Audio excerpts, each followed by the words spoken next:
Reyes, él es presidente de la Sociedad de Urbanistas del Perú, quien nos acompaña esta mañana. Eri, ¿cómo estás? Gracias por estar aquí con nosotros. Muchas gracias a ustedes. Esto es un problema estructural, ¿no? Sí, definitivamente. Esto no es algo de hoy, no es algo de ayer, es algo de hace muchos años atrás. El problema yo creo que radica en que el espacio de afuera de mi casa, el espacio de la calle, es considerado como, en algunos casos, como de nadie, ¿no? Y ante la ausencia de una eficiente propuesta de los gobiernos locales, porque efectivamente hemos visto en las imágenes algunas zonas donde solo hay tierra, ¿no? Y con el fin de proteger mi vivienda, ellos en su idea se apropian de lo que está en su frente, ¿no? En su fachada, y le dan valor que no se lo dio la municipalidad. Hay otros casos, claro, efectivamente, donde sí es un aprovechamiento económico, ¿no? Vimos talleres que efectivamente, pero esto lo único que demuestra es la ausencia de los gobiernos locales, claro, de las autoridades. ¿La responsabilidad recae directamente en los gobiernos locales? Sí, definitivamente. El año pasado, en abril, salió la Ley de Gestión y Preservación de los espacios públicos, ¿no? Esa ley lo dice claramente, ¿no? Indica la responsabilidad. Es el gobierno local, son las municipalidades. Claro, también hay responsabilidad en los vecinos, ¿no? Pero quien debería encargarse de gestionar el espacio son los gobiernos locales. Y no solo gestionar, disculpa, sino para gestionar yo tengo que tener una visión hacia dónde voy, qué es lo que quiero lograr, ¿no? Entonces tengo que diseñar un plan de urbanización, de desarrollo yo lo denomino el sistema de espacios urbanos, ¿no? Tendría que existir un planning que me permita establecer no solo pues los parques, sino las vías, las veredas, las pistas, son parte de este sistema que tiene que tener esa armonía, ¿no? Esa lógica. De acuerdo. Ahora, los gobiernos locales, los alcaldes que tenemos, las autoridades que terminan siendo elegidas, se quejan mucho, por ejemplo, de no tener técnicos o competencias suficientes para poder implementar este tipo de mejoras en sus ciudades. Y entonces vemos pues que efectivamente si hacen veredas, al año esas veredas terminan siendo levantadas o incluso terminan construyendo sobre las veredas que pone la municipalidad en las calles. Sí, es muy cierto. Y lo que señalas es lamentable, ¿no? Efectivamente faltan cuadros técnicos que tengan esa visión integral de lo que es hacer ciudad y para quién se hace la ciudad.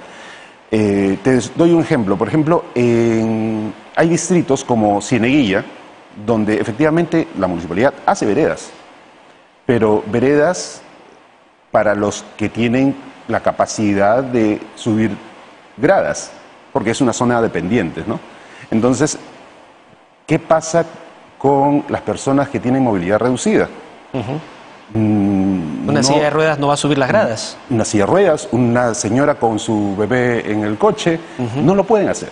Entonces, falta, como tú dices, cuadros técnicos que realmente le aporten calidad a las propuestas, a las inversiones que hace el gobierno. Ahora, ¿qué deben hacer las autoridades locales para resolver este problema de invasión de espacios públicos? Ejercer la ley. Uno es dueño hasta el límite de su propiedad, el resto tiene que estar puesto al uso y servicio de todos, ¿no?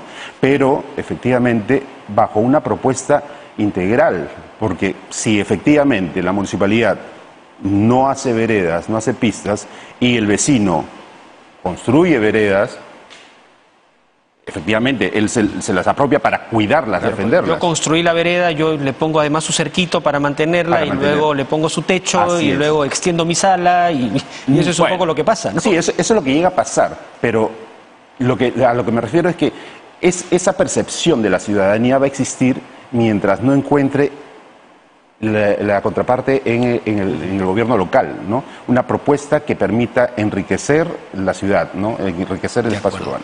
Ahora, entiendo que en la Ley Orgánica de Municipalidades existe en el artículo 49, y creo que lo podemos mostrar a nuestros televidentes y también para las autoridades, para que les quede claro, que tienen todas las competencias para poder resolver este problema, ¿no? Allí en el artículo 49 claramente dice: la autoridad municipal puede ordenar el retiro de materiales o la demolición de obras o instalaciones que ocupen las vías públicas o mandar ejecutar la orden por cuenta del infractor con el auxilio de la fuerza pública a través del ejecutor coactivo cuando corresponda. Es decir, la autoridad municipal tiene todas las competencias para ordenar su ciudad, ¿no? Eso efectivamente es claro.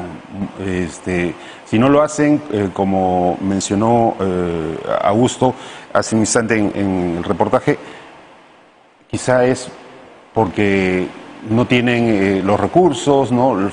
Porque no me podría decisión explicar. Política, ¿no? Porque se va a meter en problema con los vecinos. Ese es el otro problema, ¿no? Ese es el otro problema. Más ahora que estamos en campaña, por ejemplo, ya en octubre tenemos elecciones, ¿no? Tenemos que fijarnos bien qué nos están proponiendo, ¿no?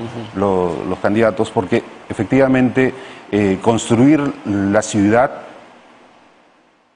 es un trabajo que tanto depende del gobierno local como de la ciudadanía, ¿no? Estas propuestas que deben desarrollarse tienen que ser con participación de la ciudadanía, para que la ciudadanía se sienta identificada con su espacio urbano y lo cuide. Ahora, y quiero aprovechar que estamos conversando para preguntarte otro problema que solemos encontrar también cuando nos desplazamos por las ciudades.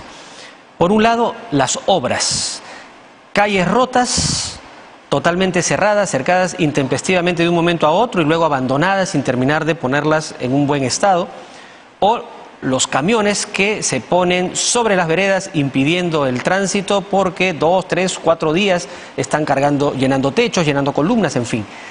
¿Cómo se manejan esos criterios? Porque siempre termina siendo el peatón, el transeúnte, el que se ve afectado. Sí, no solo en ese caso, siempre el peatón es al que le obligan a salir, le penalizan su viaje, ¿no? Las obras que mencionas, las construcciones que se dan y los camiones que llegan, efectivamente tienen una autorización del gobierno local que les permite, efectivamente, se debe señalizar correctamente, porque es la única forma de que se permita esa dinámica de la inversión inmobiliaria, ¿no?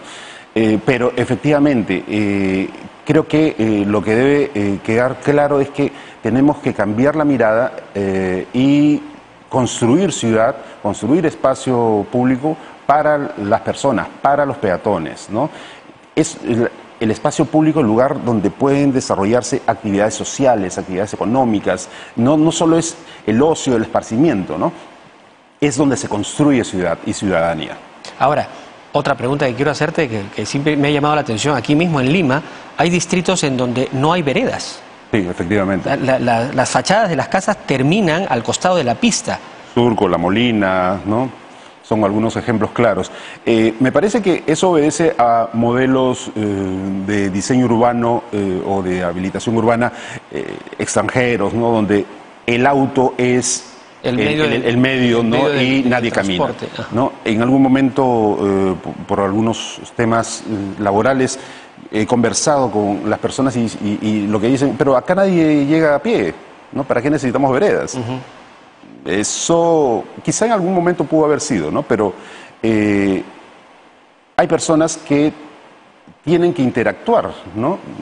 El personal que trabaja con ellos, los amigos que vienen a visitar a los hijos de repente, o el mismo derecho de salir a hacer una caminata alrededor de tu casa.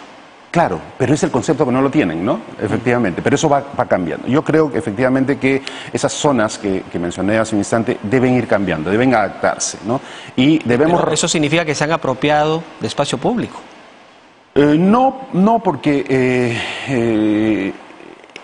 lo que vemos son jardines, ¿no? No es que sean parte de la propiedad, ¿no? Generalmente en estas zonas esos jardines de aislamiento, ¿no?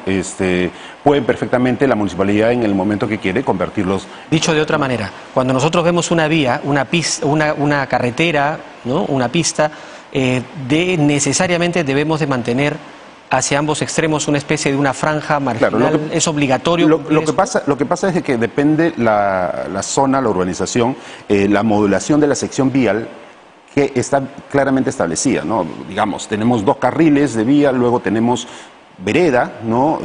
Luego tenemos jardín de aislamiento y luego el límite de propiedad, ¿no? Eso pasa, por ejemplo, en la avenida Javier Prado, ¿no? La avenida Javier Prado tiene al centro una berma amplia, luego tiene los carriles de autos, luego una vereda y el jardín de aislamiento, ¿no? Pero la vereda que han puesto, y en Javier Prado sí sucede el caso que mencionas de apropiamiento, es que muchos han salido al jardín ¿no? Entonces, por ejemplo, hay un caso clarísimo que me gustaría que lo vayan a verificar ustedes, es en una cuadra que queda entre Petituars y la avenida Arequipa. Hay un edificio ahí enorme que solo deja, creo que 70 centímetros de vereda. Y el resto, acá tienes un muro y tienes la avenida Javier Prado, la vía. Entonces, eso ya es terrible, una vía que, como Javier Prado, que efectivamente congrega gran cantidad de flujo. Y ahí hay un edificio, o sea, hay un edificio. Habría que tumbar el edificio para hacer respetar ese espacio público. Es el primer piso, me parece, del edificio que se sale, ¿no? Y creo que también funcionan algunas entidades públicas en ese edificio. Eso es lo más... Terrible. Vamos a mirarlo, vamos a ir a verlo. Bueno, te agradezco por esta conversación. Yo no sé si tienes alguna recomendación. Hoy estamos entrando a un proceso electoral. Todos los peruanos tenemos que elegir a nuestras nuevas autoridades para que a partir del 1 de enero del próximo año asuman sus roles en los gobiernos locales y regionales. ¿Qué recomendación le darías al ciudadano que va a tener que votar y elegir a su autoridad en este ámbito, en este campo del catastro? Bueno, mi recomendación es la que le doy a familiares, amigos, ¿no? Uno tiene que votar no por una cara, tiene que votar por un equipo técnico. Entonces, lo que debemos pedir es que muestren sus equipos técnicos y ver que hayan profesionales que entiendan cómo se construye ciudad. No solo basta hablar bonito y prometer muchas cosas, sino ver cuál es el equipo que está detrás, que son los que finalmente... que se vea capaz de materializar lo que están ofreciendo. Así es. Buen punto. Muchísimas gracias, Eric, por conversar con nosotros. Gracias a ustedes. Eric Reyes, presidente de la Sociedad de Urbanistas del Perú.